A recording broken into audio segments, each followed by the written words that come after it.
Bonsoir tout le monde. Écoutez, bienvenue à ce live c'est nos jeudis rencontres pendant ce confinement. Je pense que ce confinement nous permet plus que jamais de connecter. Moi, chaque semaine, j'ai la chance d'aller rencontrer des individus que j'admire, des artistes, des entrepreneurs. Et justement, cette semaine, je voulais aborder l'aspect entrepreneurial parce que plus que jamais, avec ce qu'on vit, il faut se réinventer. J'ai plein de clients qui m'appellent, il y a de l'anxiété, il y a plein de choses qu'on est en train de vivre. Puis la personnalité que je vous présente ce soir, c'est une avant-gardiste, c'est une femme d'affaires, c'est une animatrice, c'est une productrice, mais pour moi, c'est une pionnière. C'est quelqu'un qui se réinvente constamment, c'est quelqu'un qui ne suit pas la norme, c'est quelqu'un qui n'a pas peur de montrer ses vraies couleurs. Puis pour ça, c'est un modèle pour moi hyper inspirant. Elle est en direct de Los Angeles. Je vous présente ce soir Madame Anne-Marie Lozic. Anne-Marie, c'est le temps de te Bonjour, présenter. mon entrée. Allô? Bonjour. Hey, quel beau décor. Donc, il fait beau là-bas? C'est pas virtuel derrière, c'est vraiment vrai. C'est mon vrai arrière-plan. Ah oui, parce que des fois, il y en a qui mettent des C'est backdrops. ça. Oui. Anne-Marie, comment se passe ton confinement à toi? Comment vis-tu le COVID? Relativement bien tout de même, mais bon, relativement, en phase, en relativement. J'en ai profité pour vraiment travailler encore plus si c'était possible. Et ça a été bien parce que finalement, il n'y a eu aucune autre distraction parce qu'on ne peut pas faire grand-chose d'autre. Et pour moi, ça a été bien parce que j'ai tellement développé ces dernières années que je me sentais toujours à la course un peu à la remarque. Et là, c'est bien parce que j'ai pu m'avancer dans ma programmation et tout ça. Là, je suis rendue en 2021. Donc, quand les choses vont recommencer à être un peu plus normales, je vais pouvoir me concentrer à nouveau sur le développement. Et ce qui est très important en business, puisqu'on parle de business, c'est toujours avoir sa base bien établi. Quand on n'a pas une base, on est toujours, on n'est pas très solide. Donc là, j'ai remis ma base à niveau. Donc pour moi, ça a été vraiment positif, ça. Mais là, ce que je dis, c'est vraiment égoïste parce que je sais que beaucoup de gens ont des temps très durs, là. Donc ça, c'était Ouais. une remarque un peu égoïste. Non, mais en même temps, c'est ta réalité. Puis, je veux savoir, Anne-Marie, est-ce que quand tu étais jeune, tu te voyais entrepreneur? C'était quoi, l'Anne-Marie jeune, elle rêvait de quoi? C'était peut-être pas le mot entrepreneur, je vais être honnête, mais je me suis jamais vue travailler pour quelqu'un. Ça aurait pu être autre chose, ça aurait pu être écrivaine, etc. Mais je me suis jamais imaginée travailler pour quelqu'un. J'ai toujours dit que si j'avais travaillé pour quelqu'un, ce que je n'ai jamais fait, j'aurais d'ailleurs en télé, j'aurais jamais duré plus que 2, 3 mois. J'ai beaucoup de Ah, problèmes avec l'autorité, ah ouais. apparemment, mais ça, c'est un autre débat. Est-ce que tu définis comment, quand on écrit sur les cartes, par exemple, pour passer aux douanes, artiste, entrepreneur, productrice, c'est quoi ton titre? Écoute, je ne sais pas parce que je n'ai pas vraiment besoin de me définir. J'ai un visa sur 5 ans, donc je ne sais même plus. Mais sans doute, ce serait aux douanes, j'en dis pas trop, là, mais c'est ça, business ou je Ouais. peux pas, c'est une bonne question, j'ai aucune idée. Mais j'imagine entrepreneur, oui. Sur ton site web, j'ai vu que tu as écrit Work hard, play hard. Est-ce que c'est une philosophie que tu vis et que tu adhères? Oui, moi, c'est vraiment, je fais vraiment les choses toujours à fond. Je ne sais pas faire les choses autrement. J'ai jamais été capable de pas travailler beaucoup. Puis il y a des gens qui travaillent beaucoup moins que moi, qui font beaucoup plus d'argent, etc. Moi, je ne sais pas comment faire. Quand je m'investis complètement. Si je sors, même si je n'ai pas l'intention de faire la grosse sortie, on dirait que moi, ça va être à fond de toute façon. Je ne sais pas, c'est comme ça, c'est ma personnalité. Donc, qu'est-ce qui te motive? Dans le fond, c'est pas l'argent, c'est quoi? C'est quoi le moteur qui fait que le matin, tu as envie de faire tout ça? Mais moi, ça m'intéresse, par exemple, présentement, développer des nouveaux marchés, comme je suis en train de développer les États-Unis. Donc, c'est très nouveau pour moi, tout le marché des opérateurs américains, des opérateurs TV, parce que moi, je suis quand même dans ce milieu-là et c'est vraiment nouveau pour moi. Donc, j'apprends beaucoup. Je crois que ce qui est essentiel pour moi, c'est toujours d'apprendre. Puis c'est Mhm. aussi la notion d'amusement est très importante pour moi. Puis c'est pas que travailler 17 heures par jour, c'est nécessairement toujours amusant, puis il y a toujours des problèmes, puis il y a toujours ci, puis il y a toujours ça. mais il faut quand même que globalement, il y ait cette notion d'amusement. Il faut que je m'amuse quand même. Et c'est très important pour moi, sinon je vais passer à un autre appel. Donc, il y a un peu ça, la notion de toujours apprendre quelque chose d'important, puis la notion d'amusement aussi. Moi, comme coach d'affaires, souvent, je prône à mes entrepreneurs qui sont beaucoup dans l'hyper-performance d'essayer de trouver un certain équilibre. J'ai l'impression que ce mot-là ne s'applique pas à Anne-Marie Lozic, l'équilibre. Est-ce que parfois, c'est pas dangereux d'être dans l'extrême tout le temps ou pour toi, ça va? J'ai mon équilibre, ceci dit. Ça, j'ai jamais eu de problème avec ça. Je suis, malgré les apparences, très centrée. Euh, c'est un équilibre qui est propre à moi. C'est peut-être pas l'équilibre de n'importe qui, mais c'est quand même un équilibre qui est propre à moi, qui est très important. Et je sais faire, quand même faire la part des choses. Moi, c'est juste que j'ai beaucoup, beaucoup d'énergie. Donc, et j'aime mon travail, et tant que ça va être comme ça. Je veux dire, je ne suis pas obligée d'ailleurs de travailler autant, mais je le fais parce que c'est quelque chose qui me satisfait aussi. C'est quelque chose que j'aime faire. Est-ce que ta passion première, c'est quoi? Est-ce que c'est justement la créativité derrière une émission? C'est le développement? C'est la télévision? C'est le cinéma?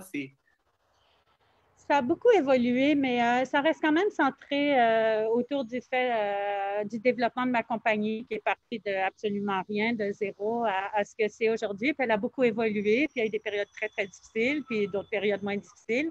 Comme maintenant, c'est vraiment une période, bien, mis à part la crise du COVID, c'est vraiment, là, on est en plein essor et développement aux États-Unis. On va devenir le premier agrégateur de contenu aux États-Unis avec mon partenaire européen, Marc Dorcel. Donc là, on est dans ça, donc c'est très excitant, avoir ça comme but numéro un.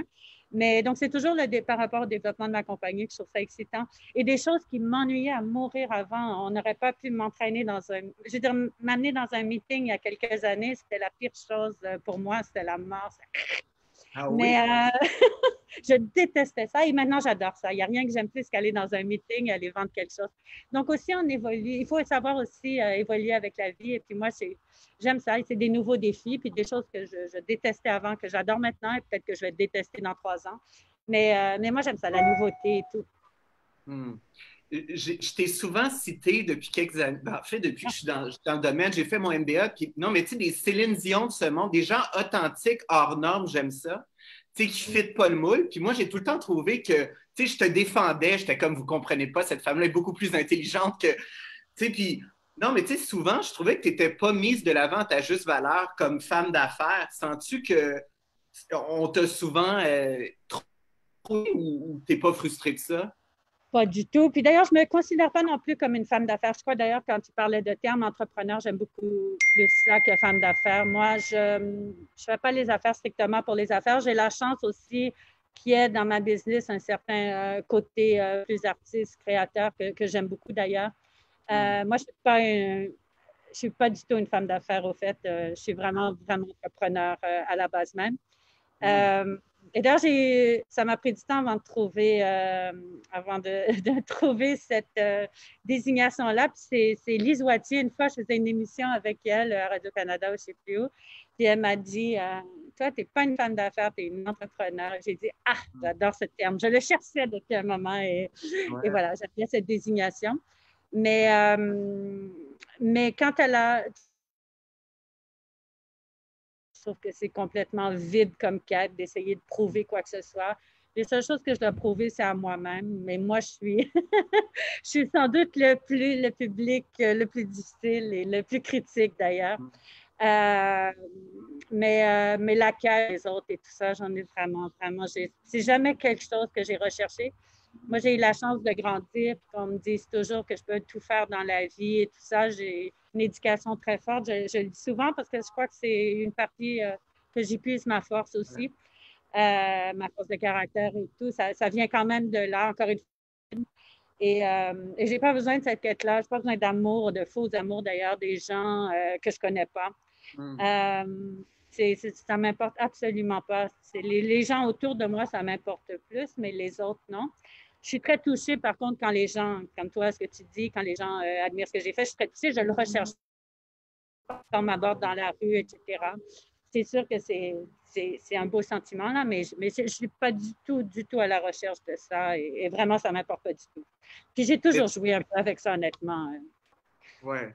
Ouais, Je c'est m'en suis ça. bien servie de toute cette image, mais en fait, je ne l'ai pas fait pour ça. J'ai même pas créé une image consciemment, mais cette image m'a énormément servi, en fait. Hmm. En passant, les gens, il paraît qu'ils demandent sur le live pourquoi le masque, en fait, tu es à l'extérieur. Donc, certaines personnes demandent pourquoi tu as le masque. Parce que je suis dans un endroit public, donc pour l'instant, je porte un masque parce que c'est de rigueur, parce que ça paraît peut-être pas, mais il y a quand même pas mal de gens autour. Donc, voilà. Super. Donc, euh, C'est on- pas vraiment moi, non. non, mais j'aime ça. C'est ton petit côté mystérieux, tu vois. Anne-Marie, au début de ta carrière, tu t'es lancée, tu as dit que ça n'a pas toujours été facile. Au début, avec Box Office, c'est un domaine, le cinéma, les junkets, il n'y avait pas trop de ça au Québec. Et j'ai entendu dire aussi que même il a fallu que tu te produis parce qu'ils ne voulaient pas te produire. Ça a été comment les débuts pour toi? Euh, je dirais pas que c'est difficile. En fait, c'est des beaux moments. Je me suis lancée sans vraiment savoir ce que je faisais, ce qui est toujours génial. Si c'était à refaire aujourd'hui, je ne sais pas, non, je rigole, mais je me suis lancée un peu innocemment. Puis encore une fois, tu sais, c'est encore une fois, la vie a bien fait les choses d'une certaine façon parce que pour avoir cette émission, la seule façon de mettre une émission de cinéma sur pied, c'était de la produire moi-même, sinon il n'y en aurait pas eu, en fait, pour multiples raisons. Et donc, j'ai décidé de la produire, puis ça a un peu parti ma compagnie. Donc finalement, les choses ont été bien. Puis j'ai été vraiment seule maître à bord dès le début, mais puis ça, j'avoue que c'était un peu dingue parce que moi, j'avais jamais fait d'émission, j'avais jamais fait de télé, donc c'était quelque chose. Tu as Mais perdu un peu la c'était tête là-dedans? Comment tu as fait au début avec tous ces chapeaux-là? Tu réussissais à... Tu voyageais, tu produisais?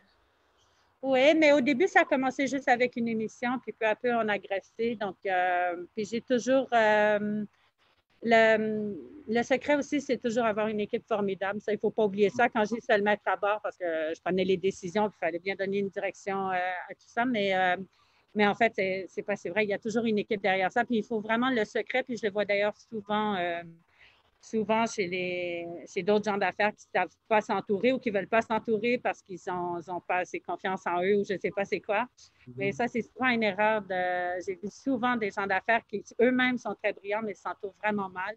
Et ça, c'est jamais une recette de succès. Donc, moi, j'ai toujours, de façon d'ailleurs très égoïste, je me suis toujours très, très bien entourée. Puis, je crois que j'ai attiré beaucoup des gens un peu marginaux qui peut-être n'allaient pas dans les autres structures, mais c'est ce que j'aimais. J'ai jamais voulu faire comme les autres. J'ai jamais voulu que ma structure ressemble aux autres.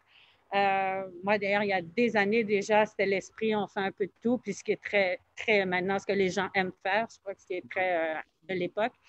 Mais moi, ça a toujours été comme ça au sein de ma compagnie. Jamais assister l'intelligence des gens. C'est comment travailler pour Anne-Marie, avoir comme boss Anne-Marie Lozic? C'est comment? Oh, c'est tellement difficile de se décrire, mais Ils me diraient quoi, toi, si j'allais leur demander? Euh, non, je crois que, ben, encore une fois, c'est un certain genre de personnalité qui travaille avec moi. Moi, je travaille beaucoup avec des gens qui sont très indépendants, qui aiment toucher un peu à tout, qui sont intéressés par tout. Je crois que j'ai beaucoup de problèmes avec les...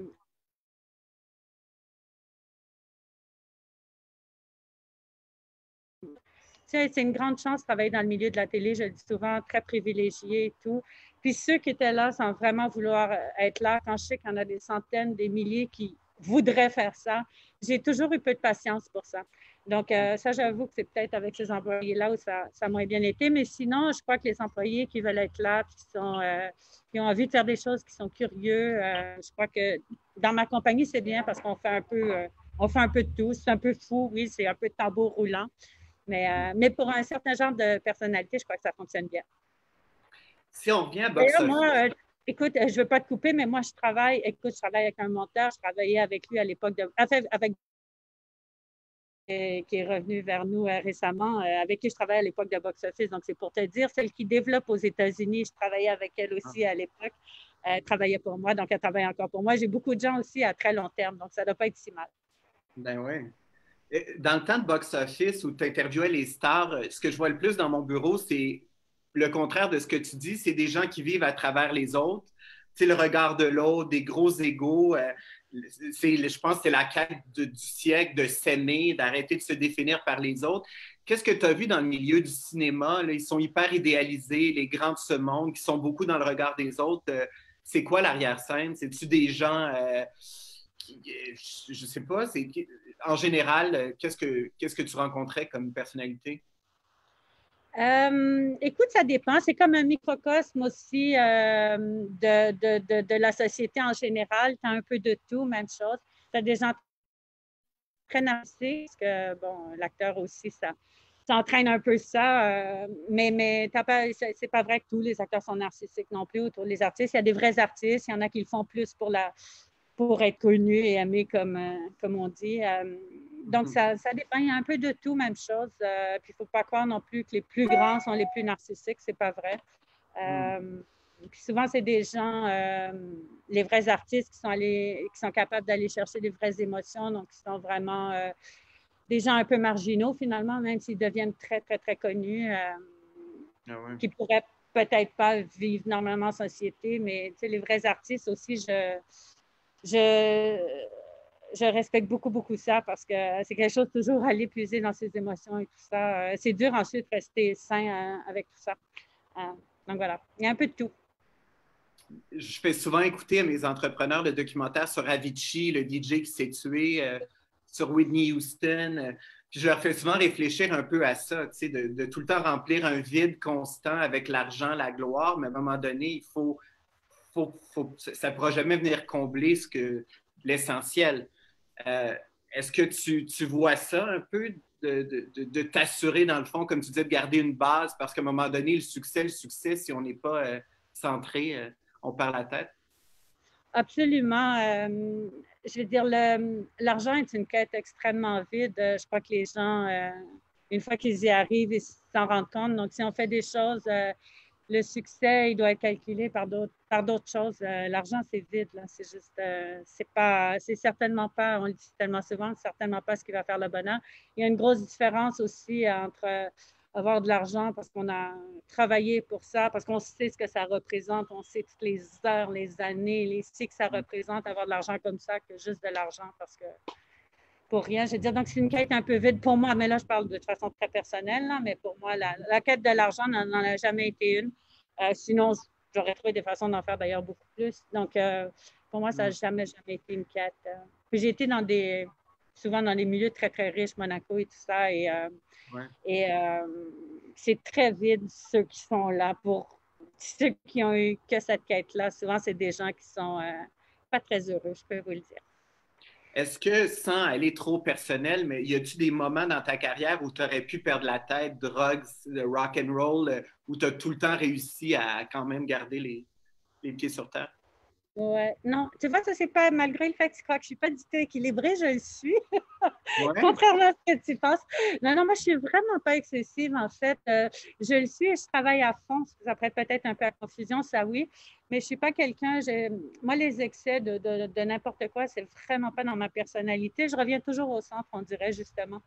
Donc, ça m'a jamais même fait peur. Même malgré toutes les grandes fêtes et tout ce que j'ai fait, dans le fond, je suis toujours celle, je vais faire la fête comme une dingue, mais je suis toujours celle qui va partir 15 minutes avant la fin. Je vais être partie. Non, j'ai quand même un côté, j'ai pas du tout ce côté-là addictif, tout ça, je l'ai pas du tout. Je le comprends pas d'ailleurs, c'est pas quelque chose du tout qui est un problème. Ça, c'est pas un problème. J'en ai d'autres, mais pas celui-là. Ouais, mais est-ce que le travail, c'est un peu ta drogue? Oui, mais je le fais de façon très consciente, encore une fois. C'est parce que j'aime ça. Je veux dire, je ne vais pas me priver de faire quelque chose que j'aime. C'est pas... Et le jour où j'aimerais plus ça, je veux dire, quand j'ai plus été interpellée à être en onde, j'ai arrêté ça. Je ne me casse pas la tête sur ces choses-là. Moi, je fais ce que j'aime. Ce que je disais, la notion d'amusement est très importante. Et mon travail, j'adore faire ce que je fais, mais à un moment, ça va peut-être ralentir. Puis là, je ferai autre chose et j'arrêterai. Ça ne deviendra jamais, ça devient, tu sais, on m'a souvent décrit aussi comme workaholic. Je ne suis pas du tout dépendante, je le fais vraiment parce que c'est ce que présentement. Dans toutes les parties du monde que tu as visitées, c'est où tu te sens le mieux? Est-ce qu'il y a un chez toi ou quand tu arrives là, tu dis ça, c'est la maison?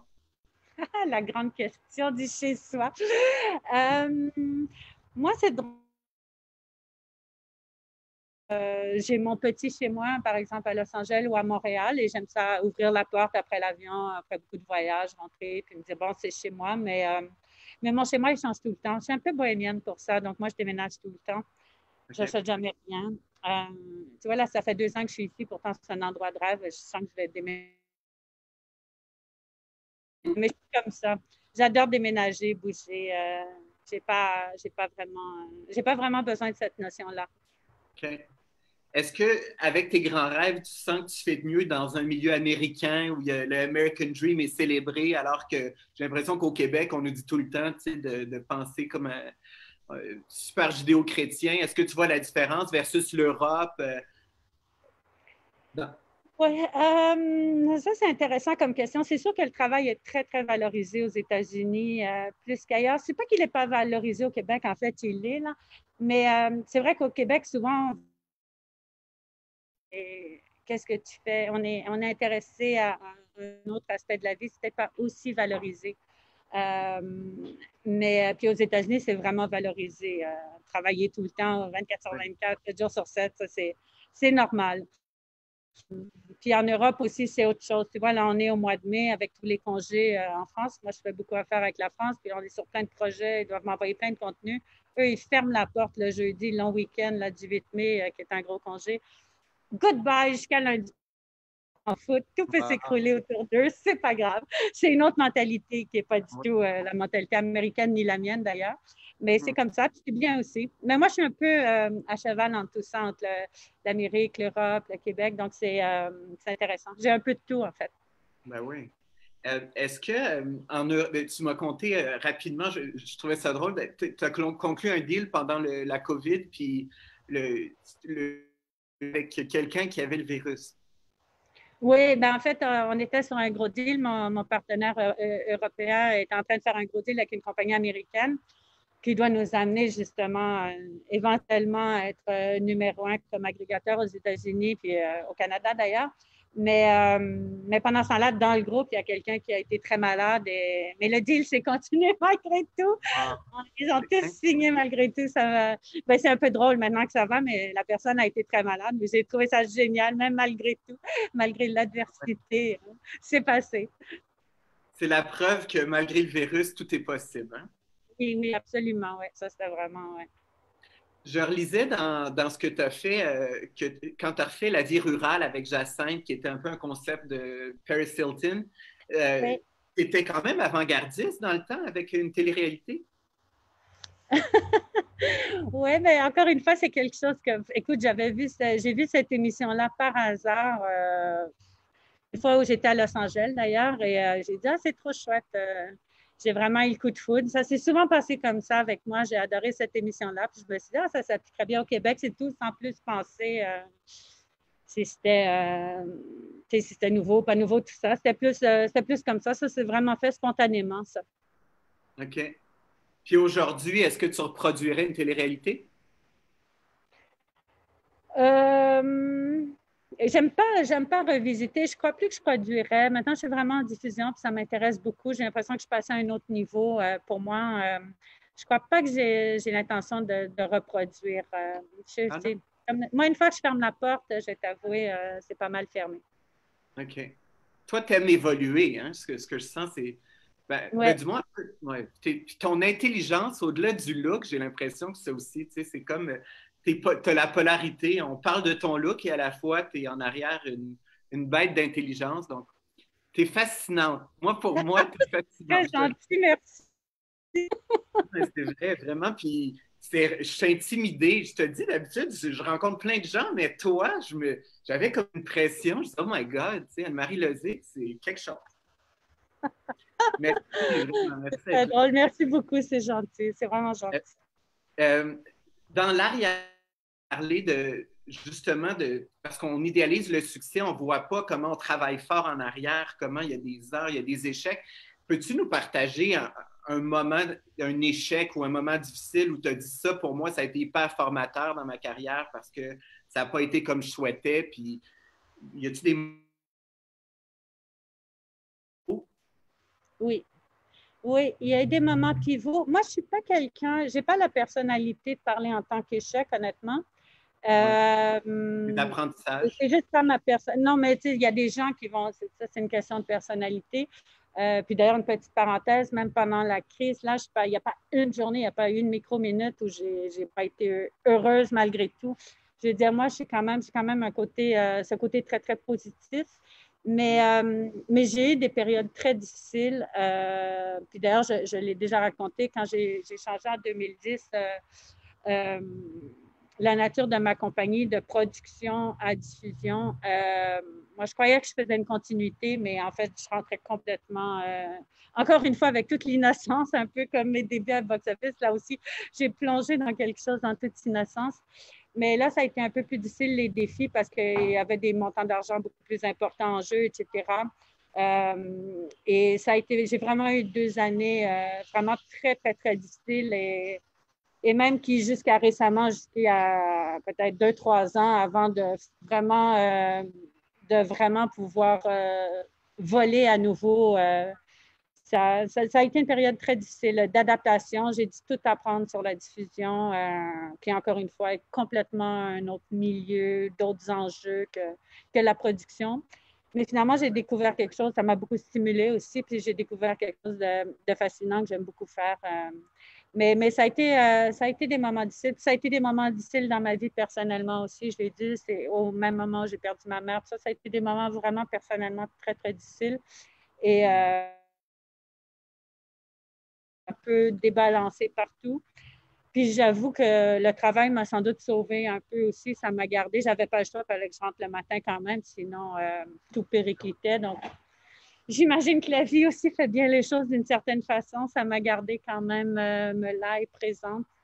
Et Wow. ça a été vraiment, vraiment difficile. Mais j'ai encore une fois, je vois le côté positif. J'ai beaucoup appris sur moi-même à ce moment-là parce que, je veux dire, malheureusement, c'est souvent dans les périodes très dures qu'on apprend à se découvrir. Et puis, en fait, bon, ça. Je crois que post ça, après ça, je suis devenue quelqu'un de plus vrai d'une certaine façon. Donc, ça, j'aime bien ça aussi, de comment je suis ressortie de tout ça. Les entrepreneurs qui vivent des moments difficiles présentement, il y en a plein là, qui ont plus de rentrée d'argent, tout ça. Oui. Quel conseil de leur donner de garder la tête haute dans tout ça? Écoute, je trouve ça, j'ai beaucoup de pensées, ben, pour tout le monde évidemment, mais pour les entrepreneurs puis les petites compagnies comme les miennes, parce que c'est quand même une petite compagnie, la mienne. Et je ne peux pas imaginer ce que c'est avoir à mettre du jour au lendemain, mettre la clé sous la porte, même si c'est temporairement, parce que repartir en petite compagnie, c'est pas comme les grosses infrastructures. Qui, même pour eux, c'est très dur. Aux États-Unis, on entend tous les jours des grosses compagnies qui se placent sous les lois de la faillite, mais ils ont quand même en général c'est plus facile d'une certaine façon une grosse structure, puis ils auront peut-être plus d'aide des gouvernements et tout ça, mais les petites compagnies, je pensais, moi, si j'avais dû mettre vraiment, si j'étais pas une des rares privilégiés ou au contraire, ça a été quand même assez bien. Si j'avais dû mettre la clé sous la porte temporairement, je ne sais même pas si j'aurais pu réouvrir. C'est pas évident, une petite compagnie. Puis là, on en parlait un peu plus tôt, des confinements aussi. Oui, là, non, on ne sait pas. Je veux dire, on change de date. Là, c'est oui, là, c'est non. J'ose pas savoir ce que les gens, ce que les gens qui ont des petites entreprises vivent. Puis sinon, pour le côté positif, Ouais. j'espère qu'ils ont ceux qui ont pu quand même et qui pourront bien survivre. C'est aussi un moment, ben moi, je l'ai pris pour justement. C'est sûr que mon développement, moi, c'est pas une période pour développer, tout est sous embargo, c'est pas possible. Puis je trouve ça frustrant parce que moi, j'étais vraiment en pleine croissance. Mais tu sais, j'en ai profité justement pour faire ma programmation et tout ça, puis m'avancer là-dessus. Puis vraiment bien regarder à nouveau nos catalogues, puis comment on peut les proposer, tout ça. Puis bon, j'ai ce nouveau deal, donc j'ai reçu beaucoup de matériel. Donc, j'en ai profité de travailler beaucoup avec les monteurs, ce que j'ai moins l'occasion de faire à travers l'année. Donc, tu sais, il faut trouver aussi une autre facette de notre compagnie pour la faire avancer là, même s'il n'y a pas immédiatement les entrées d'argent, mais qui aideront pour plus tard. C'est le seul conseil, mais bon, ça s'applique à ma compagnie. Il y en a d'autres, c'est beaucoup moins drôle. Les services surtout. Ouais. Même si on veut, ces compagnies-là ne peuvent pas offrir les services. Donc voilà. Au-delà de la diffusion, est-ce que tu t'impliques dans le branding, le marketing? Est-ce que tu lances des produits? c'est quoi ton implication directe dans ce que tu fais? Moi, je suis quand même impliquée à plusieurs niveaux. Mais oui, tout ce qui est promotion, la façon de présenter nos marques ou des marques que je représente maintenant. Et moi, j'aime vraiment situer ça en haute qualité. C'est très important pour moi, haute qualité, éthique, où les femmes où les femmes sont mises de l'avant aussi, mais de façon avec pouvoir et non pas d'une autre façon. En fait, ce que les marques que je représente, souvent, c'est des marques que si j'avais produit, honnêtement, j'avais produit de l'adulte, c'est ce que j'aurais aimé produire. Donc, je ne suis pas une typique vendeuse qui prend n'importe quoi dans son catalogue. Je me suis toujours tenue à une certaine image. Ça, c'est très important pour moi. Et moi, je parle beaucoup au contenu adulte, mais au contenu adulte éthique et vu dans des bonnes circonstances pour les 18 ans et plus, etc. Donc, ça, c'est vraiment, pour moi, un positionnement qui est important puis important à garder. Donc, longue réponse à ta question, mais c'est pour ça que tout ce qui est positionnement et tout ça, oui, je m'en occupe beaucoup. J'ai beaucoup d'implications parce que je tiens vraiment à garder cette ligne aussi, qui avec l'adulte peut vite aller à droite ou à gauche, mais bon, pour moi, c'est très important. Vous voyez, il y a des gens qui passent derrière. Ben oui. Il y a plein de gens qui passent, c'est juste que vous ne les voyez pas. C'est pour ça que j'ai un masque.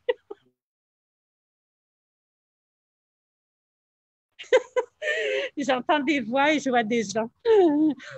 Mais ça te va bien. Il faut lancer une gamme de masques, Anne-Marie Lozic. Le pire, c'est qu'on n'y travaille pas, Anne-Marie Lozic, mais on travaille sur quelque chose. Bon, bref, je ne sais pas plus. Mais tu vois, tantôt, j'ai eu cette pensée parce que, tu sais, je disais qu'au Québec, parfois, on voit le succès comme, tu sais, il ne faut pas voir trop grand. Puis en même temps, c'est un peu hypocrite parce que le monde rêve quand même de grandes choses. Le milieu du sexe, est-ce que c'est pas hypocrite un peu aussi? Parce que j'ai l'impression qu'on juge, puis que dans le fond, tout le monde en consomme. Écoute, c'est incroyable en 2020. Alors, il y a deux réalités. Il y a le côté du sexe où c'est sur Internet gratos, où tout le monde peut y accéder. Un enfant de 3 ans peut y accéder, ce qui est inimaginable, où il y a de l'exploitation humaine, de l'exploitation des femmes, tout ce qu'on veut. Puis ensuite, il y a l'autre côté qui est dans l'environnement télé. Donc, on travaille avec les opérateurs TV, qui est là où je suis. Mais alors là, c'est un autre extrême qui est effectivement extrêmement hypocrite. C'est comme ça n'existait pas. Pourtant, tous les opérateurs TV ont des plateformes adultes. Les règles qu'on a, c'est tellement ridicule. Des fois, le visuel qu'on peut montrer comme en affiche, en poster, je veux dire, c'est moins que Disney. Là. Je veux dire, c'est tellement ridicule. Eux, c'est l'autre extrême. Donc, on est en deux extrêmes. Puis c'est comme pour tout ce qui a rapport au sexe, on n'est pas capable d'avoir juste une vision normale, centriste, si je peux dire. Ça va être politique, mais centriste, juste normale, saine. Il n'y a rien qui est sain. Les deux extrêmes. L'autre extrême de tout cacher aussi, comme ça n'existait pas, c'est pas plus sain d'une certaine façon, c'est pas réel. Donc c'est juste, on est toujours un peu en folie, je dirais, par rapport au sexe, ce que je trouve un peu agaçant, surtout en 2020. J'aimerais juste que tout le monde ait un rapport un peu plus normal. On ne devrait pas permettre l'exploitation. Je ne sais pas pourquoi on ne la permet pas, parce que les gouvernements ne veulent pas s'occuper de ça, parce que c'est du sexe, donc on ne touche pas à ça, ce qui est bête. Puis de l'autre côté, il y a trop de règles qui est complètement de nos jours, qui ne fait aucun sens, puis une grosse hypocrisie aussi, ce qui ne fait aucun sens. Moi, je n'ai même pas le droit de nommer, sauf d'ailleurs au Québec, mais sinon, je n'ai pas le droit de nommer par contrat moi, je fais affaire avec tous les gros opérateurs américains, le plus gros canadien, tous les opérateurs canadiens. Je fais affaire avec des dizaines et des dizaines et des dizaines d'opérateurs TV. Je ne peux pas les nommer parce qu'ils ne veulent pas être associés au sexe. C'est complètement fou. On fait des affaires. Ils font beaucoup d'argent avec nos trucs en plus, mais on ne peut pas les nommer. C'est comme, allô, on est en 2020. Ça va scandaliser personne, savoir qu'il y a de l'adulte. Mais j'aime quand même mieux cet environnement-là parce qu'il est... il y a beaucoup de contrôle. Il y a le contrôle parental. Il faut avoir du temps en plus. Donc, il y a quand même beaucoup plus. On paie nos droits musicaux et tout ça. Donc, j'aime mieux cet environnement-là. C'est juste l'hypocrisie et l'extrême de tout cacher. C'est trop aussi. Est-ce qu'avec, je sais que tu as pris position dans l'affaire Harvey Weinstein, puis on montré plein de trucs de toi avec Ben Affleck, tout ça, le mouvement MeToo, est-ce que malgré tout, dans le milieu du sexe, c'est une façon pour toi de prendre position pour la femme en 2020 puis de protéger ses droits Bien, MeToo, en fait, j'ai voulu prendre position, mais c'est comme ma position n'étant pas, j'imagine, je dirais populaire ou faisait pas partie de l'éditorial en cours. Elle n'a pas été vraiment, qu'est-ce que je peux dire? Elle n'a pas vraiment été bien représentée parce que moi, j'ai toujours dit, bon, Ben Affleck, c'est un jeu, ça n'a rien à voir avec MeToo. C'est tout à Mhm. fait un jeu pour les caméras dans les studios 20th Century Fox ou je ne sais trop, il y avait 30 personnes autour. On me traitait toujours dans les articles, puis là, ça a fait le tour du monde, comme si j'étais une pauvre, je ne sais pas quoi, qui se faisait tirer sur les genoux puis abuser. Moi, j'ai toujours trouvé ça insultant. C'est comme si j'avais été une victime, mais c'est la seule image qu'ils avaient pour représenter ça, pour représenter ce mouvement, ce qui n'avait rien à voir. Ouais. Et là, à la limite, j'ai trouvé ça plutôt insultant en tant que femme, moi, me faire traiter comme ça. Parce que je trouvais que je me faisais traiter comme quelqu'un qui n'avait pas un mot à dire. Je veux dire, ce jeu-là, je l'ai voulu. C'était très populaire au Québec. Je veux dire, tout le monde en était très conscient. Là. On annonçait ça des semaines à l'avance. C'était à une époque. Est-ce que ça sera aujourd'hui de nos jours? Sans doute pas, mais c'était une époque. C'était parfait à ce moment-là. Tout le monde en riait. Là. Il n'y avait personne qui trouvait qu'il n'y avait rien à redire. Mais tu sais, Mhm. aller ressortir ça puis mettre ça dans le contexte, mais tout ça, je trouve ça quand même assez néfaste comme façon de faire. Puis toi, dans le fond, tu t'attendais pas à ça. C'est qu'à un moment donné, là, ils ont sorti ça dans le monde, puis Ah, ça a été vraiment, vraiment brutal, en fait. Ça a été brutal pour moi. Écoute, je me faisais appeler de partout le monde. ABC voulait me payer pour que je vienne tracher Ben Affleck parce qu'en fait, c'est ce que beaucoup de médias voulaient. Ils voulaient me payer pour que je vienne le tracher. Puis dire, oh oui, j'ai été abusée. J'ai fait ça pendant 10 ans, mais j'ai été abusée. Non. Donc, ça a été beaucoup comme ça. Ça a été très. Moi, j'ai trouvé cette période-là, d'ailleurs, assez difficile, je vais t'avouer. Ça a duré quelques semaines, mais c'était partout, en Inde, partout. Ça a fait le tour de la planète. aïe, aïe, c'est J'ai fou. trouvé ça dommage pour lui aussi parce que lui, il l'a fait de façon très généreuse. Il savait que c'était très populaire au Québec. Il savait qu'on faisait beaucoup de promos avec ça. Il le faisait vraiment par générosité et j'ai trouvé ça vraiment aussi dommage pour lui. Est-ce que vous vous êtes contacté pendant la période où c'est ressorti ou non? Tu n'as plus de Au contact? début, oui, juste rapidement, très brièvement, mais parce qu'au début, ils ont un peu friqué. Mais tu sais, moi, je ne peux pas rien faire. Ces extraits-là, ils sont partout. C'est impossible de les enlever, les retirer. C'est jamais moi, d'ailleurs, qui les a mis en ligne. Mais bon, tout se retrouve partout maintenant. Mais je l'ai dit aussi fort que j'ai pu, que c'est un jeu, que tout le monde était bien conscient de ça, etc. Mais ça, c'était pas un message que les médias voulaient nécessairement relayer. Hmm. Comment tu te positionnes justement face aux médias et le contrôle médiatique et justement les informations qui sortent? Trump appelle ça fake news, là, mais reste qu'il y a quand même des compagnies en arrière de tout ça. Tu es dans les médias, tu te positionnes comment là-dedans? J'avoue qu'on est dans une période un peu étrange et particulièrement aux États-Unis où il y a vraiment un clivage vraiment exceptionnel, que c'est devenu vraiment difficile à voir, je dirais, des nouvelles ou des médias neutres. Il y a toujours quelqu'un dans un camp et de façon très évidente maintenant. C'est sûr qu'avant aussi, tout le monde était gauche-droite, c'est pas que c'est nouveau. Mais là, c'est de façon d'abord très agressive et très, très marquée. On sent qu'on ne peut même pas avoir certaines façons. Moi, je veux juste une nouvelle neutre. Je veux juste Mhm. avoir, c'est tout ce que je veux. Je veux pas que ce soit teinté parce que, encore une fois, je trouve qu'il y a tellement d'agressivité dans un camp comme de l'autre. J'aimerais juste, et ça, je trouve ça très dur d'avoir une nouvelle neutre. Je ne sais même plus si ça existe à un endroit. Ça me frustre un peu. Alors, je vais d'un camp à l'autre et je le milieu avec ça, mais c'est vraiment pas évident. Ouais. Hier, j'ai écouté le documentaire sur Michelle Obama sur Netflix qui est sorti. Est-ce que pendant le confinement, tu t'as écouté un peu des séries, des documentaires? Alors, moi, comme toujours, je suis à contre-courant de tout le monde. J'ai jamais regardé. Ah, Je ne sais pas ce qui se passe parce que je suis devant l'écran, comme je fais beaucoup, beaucoup de montage, ben, en fait, j'assiste, je travaille avec des monteurs, là, mais je suis toujours, toujours sur l'écran des 17 heures par jour. J'avoue, quand je ferme l'écran, comme après ça, je vais aller sans doute faire un jogging ou quelque chose comme ça. Je ne vais pas aller regarder en plus une série. Donc, je suis complètement à contre-courant parce que je sais que tout le monde regarde beaucoup de choses. ouais. C'est pas moi. Je me garde une liste des choses que j'ai envie de faire pour plus tard. dans ta vie, à part le travail, ça a l'air de quoi quand tu te lèves le matin, justement? Est-ce que tu prends le temps de faire une petite routine, ton petit jus? Ça a l'air de quoi dans ton quotidien? Non, en fait, moi, ben, là, si on parle pendant le confinement, parce que je suis à Los Angeles, à cause des fuseaux horaires, moi, dès qu'il y a l'Europe, si j'ai des partenaires français, espagnols, ça a déjà commencé. On a souvent des appels conférences à 6 h, 7 h. OK. Et donc, tout de suite, ça commence. Ça commence tout de suite. Et puis ensuite, ben, Montréal, la côte est américaine.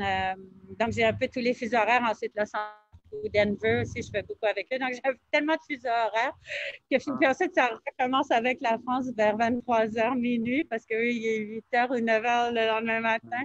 Donc, on recommence. Donc, en fait, mon temps un peu libre, c'est souvent cette heure-ci. Je fermerais le Merci portable. d'être là. Merci. Je fermerais mon portable là, puis souvent, je vais faire l'exercice. Comme là, j'ai un entraîneur ou je vais faire du yoga, ou je vais faire de la méditation un peu, ou un Mais là, jogging. parle-moi. Écoute, Anne-Marie Lozig, méditation, raconte. Je vous dis, les miracles sont possibles. Si moi, je fais de la méditation, je suis la dernière personnalité. C'est tellement pas dans ma nature.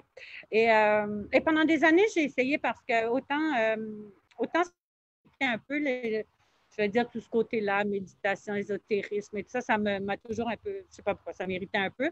Mais ça m'interpellait toujours un peu de façon.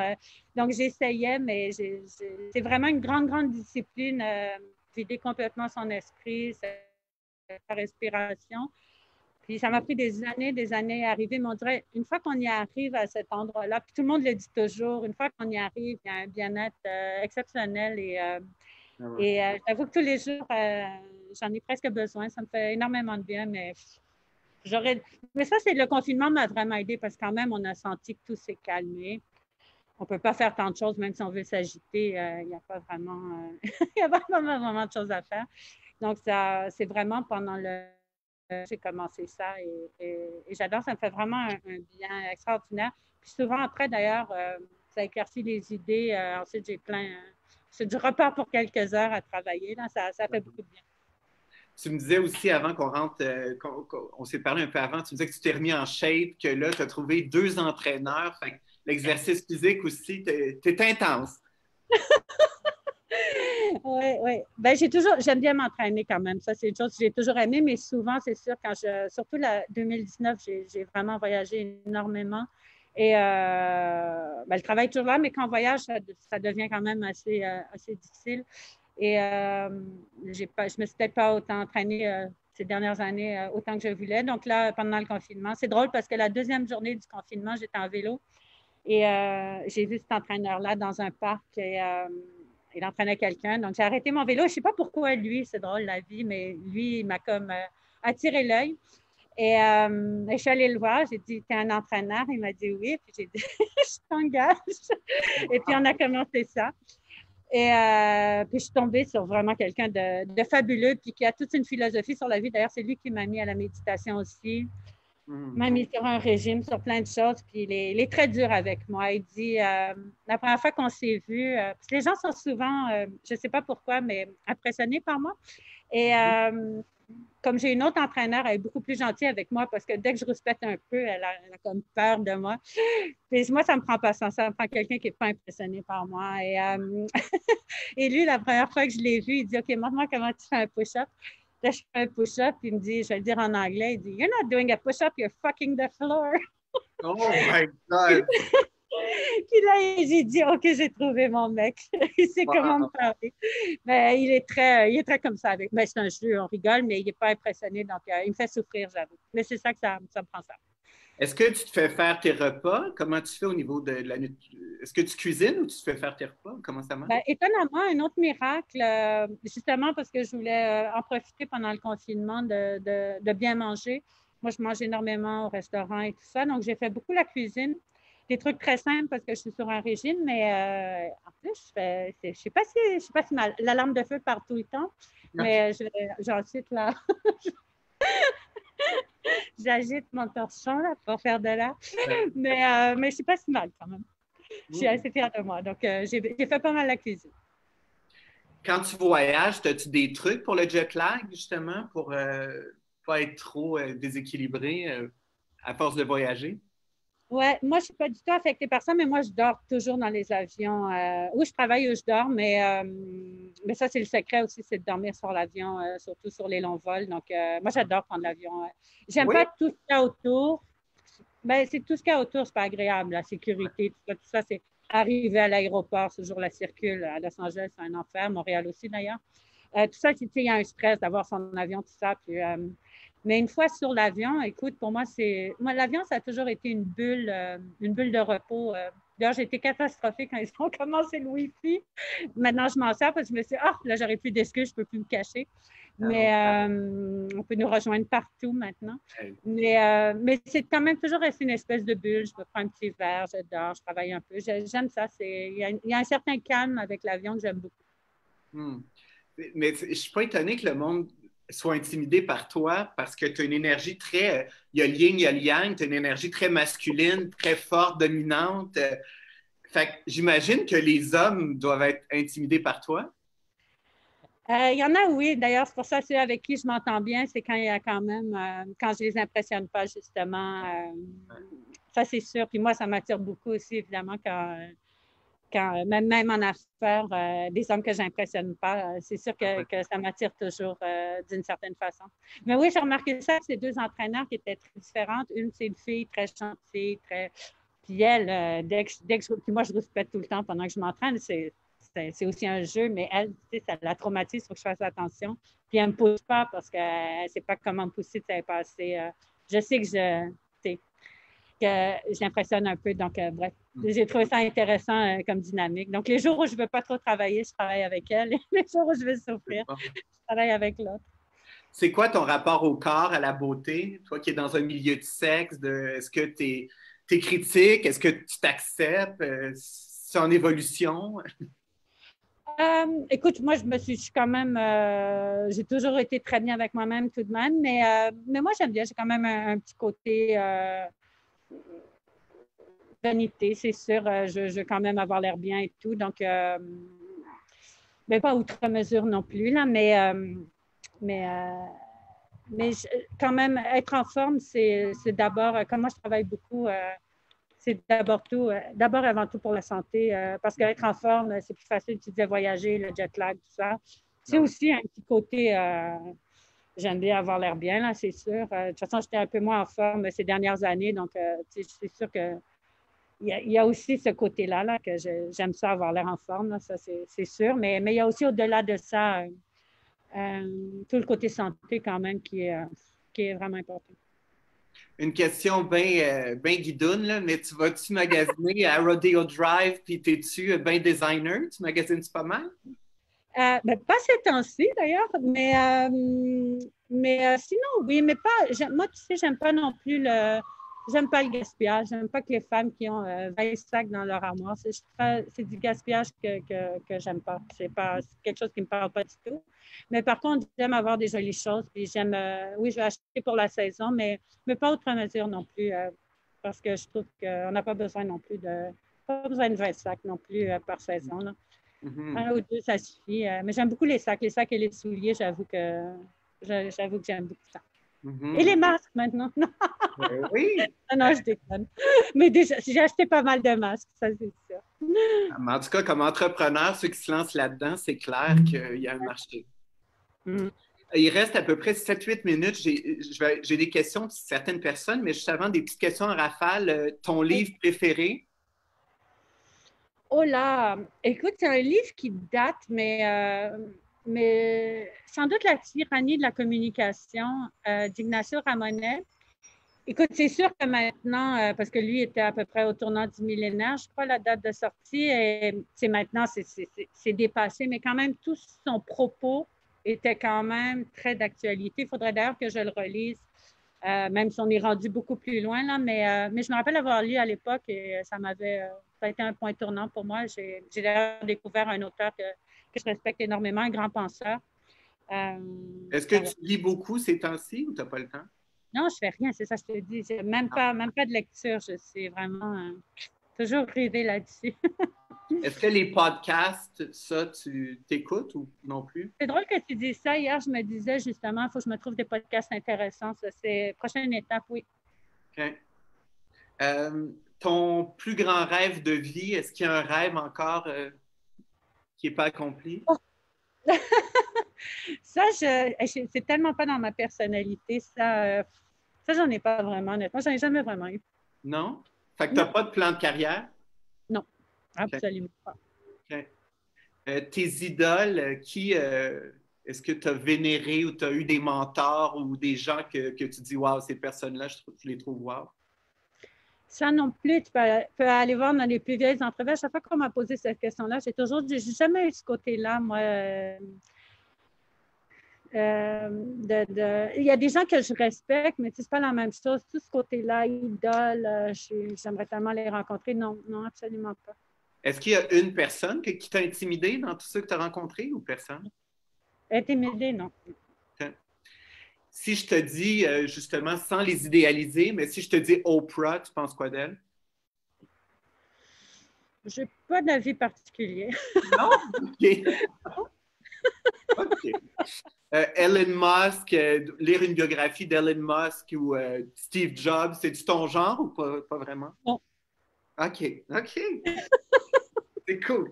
Est-ce qu'il y a une citation qui t'anime ou quelque chose que tu dis ça m'a toujours resté? Oui. D'ailleurs, une citation que vous retrouvez sur mon compte Twitter, puis je l'adore celle-là parce que vraiment, ça dit tout. Puis je crois que ça me représente aussi pas mal. Tout ce que je sais, c'est que je ne sais rien de Socrate. Et j'adore parce que, évidemment, c'est signé Socrate et c'est tellement vrai dans la vie parce que plus on a de connaissances, plus on se rend compte à quel point on ne sait rien.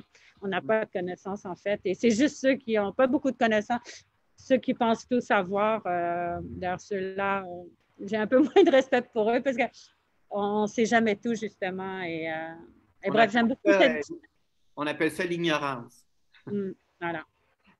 Anne-Marie, c'est quoi ta définition du bonheur aujourd'hui, en 2020? Écoute, c'est tout simple. C'est pas le bonheur, il ne faut pas aller chercher non plus. Il n'est pas, on pense toujours qu'il est, on ne sait trop où, là. Puis c'est peut-être bien parce que ça nous donne toujours une quête, mais le bonheur, il est juste là. Tout peut être, tu sais, même parmi les moments difficiles, et j'en ai connu des moments difficiles, c'est quand même d'une certaine façon, comme j'ai dit, on apprend à se découvrir tout ça. Il y a un certain bonheur dans ça aussi. Le bonheur, il faut aussi il est juste là, il n'y a pas à aller chercher non plus si loin. Donc, vous voyez, une autre personne qui vient de passer. Ouais. Donc, oui. Donc, en fait, tout ça pour dire que c'est quand même le bonheur est assez simple. Il faut arrêter de penser qu'en ayant ça ou ça ou ça, ça va nous amener le bonheur. Moment présent. Et je crois que c'est là qu'on le trouve. Une question vite spirituelle, même si tu ne l'es pas trop, mais ta maman, est-ce que tu la sens présente? Est-ce que tu lui parles? Je lui parle pas, mais oui, je la sens présente. Je pense à elle tous les jours, c'est sûr. Ça a été quelqu'un de trop important dans ma vie. Je crois que jamais ça va me quitter. J'ai des questions du public. Martin demande, qu'en est-il de la chaîne Vanessa? Bien, Vanessa, en fait, est devenue en 2014 Vivid TV, qui ensuite est devenue l'an dernier Dorcel TV, qui est mon gros partenaire, Marc Dorcel, avec qui, c'est ça, on travaille beaucoup sur l'Amérique du Nord en général, aux États-Unis, etc. D'ailleurs, on veut aussi envoyer la chaîne aux États-Unis, parce qu'on fait de l'OVOD ou TVOD pour la TV aux États-Unis, puis là, on veut envoyer la chaîne.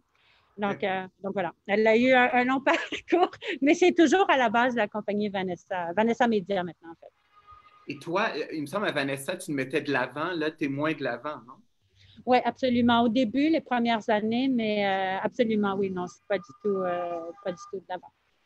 J'ai Claude Mahé qui demande, qu'est-ce qui te passionne autre que le travail?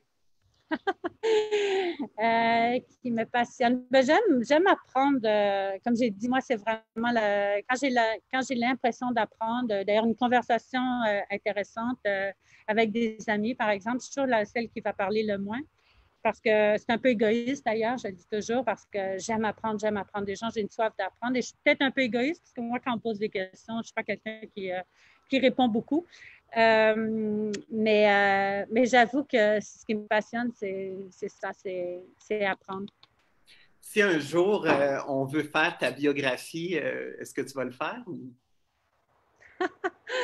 On m'a déjà proposé des trucs comme ça. Oh, ça me dit pas trop, non. Je suis quand même quelqu'un de très, très, très privé. Ouais. Puis c'est important pour moi. Je sais, encore une fois, à contre-courant, on n'est pas à une époque où les gens sont privés. Tout le monde dit tout, déballe tout. Moi, je suis quand même très privée. J'ai l'intention de rester fidèle à moi-même parce que, bon, moi, c'est les courants passent et tout ça, mais donc, c'est pas vraiment dans ma personnalité. Mais en tout cas, dans les choses que tu adresses ce soir, ce que je trouve vraiment intéressant, d'un, c'est que tu as dit que tu te fous pas mal de l'opinion des autres. Puis ça, c'est un élément clé du bonheur, je pense. Si les gens pouvaient arrêter de se soucier et de vouloir Oui. plaire à tout prix, je veux dire, c'est une prison mentale de fou.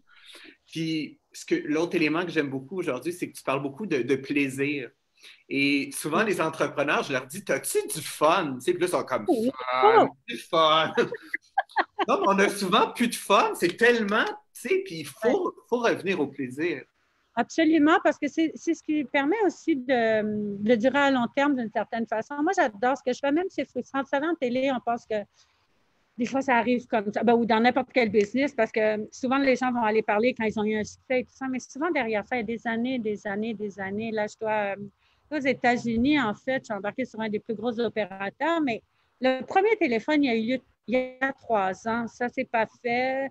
Et le processus a été tellement long. Je veux dire, c'est 3 ans, mais si on ne s'amuse pas entre-temps, c'est quoi la vie aussi? Il faut, donc, c'est aussi ce qui permet de persévérer dans la business. Puis pour le long terme, je crois que c'est important aussi, toute cette notion-là.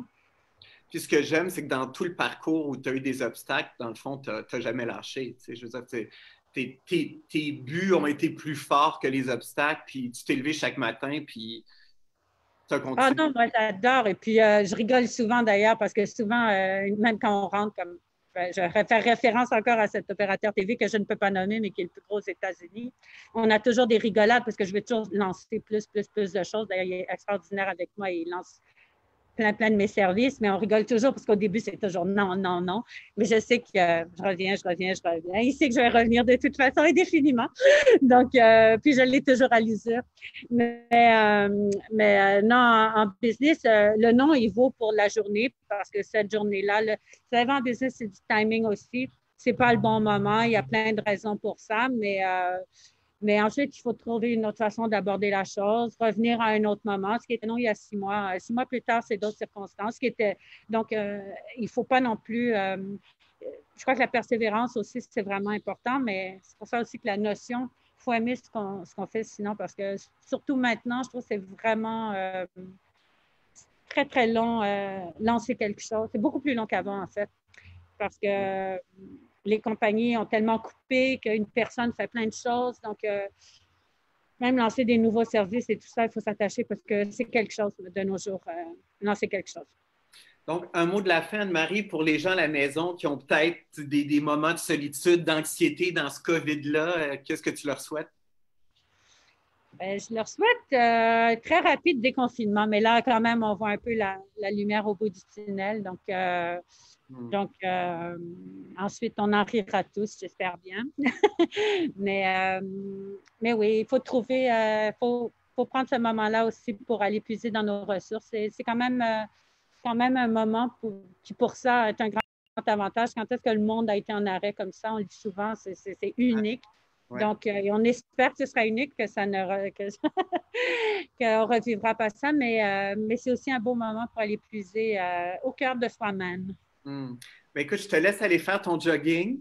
Oui, Merci merci. d'avoir pris un moment devant l'écran parce que je sais que tu travailles fort. C'est ton authenticité, ben, perce l'écran. Merci, c'est vraiment Oh, apprécié. c'est gentil. À Merci bientôt. beaucoup. À bientôt tout le monde. Merci. Au Ciao, ciao. revoir. Wow! Écoutez, Oh, ben, je une pas. autre super belle rencontre, tout le monde. Je vous remercie d'avoir été au rendez-vous. je vous redonne rendez-vous la semaine prochaine alors que je reçois Jean-Marie Lapointe.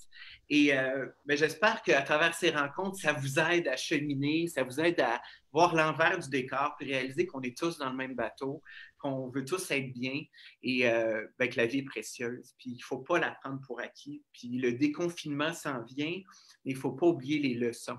Hein, c'est des grandes leçons de la vie qu'on apprend.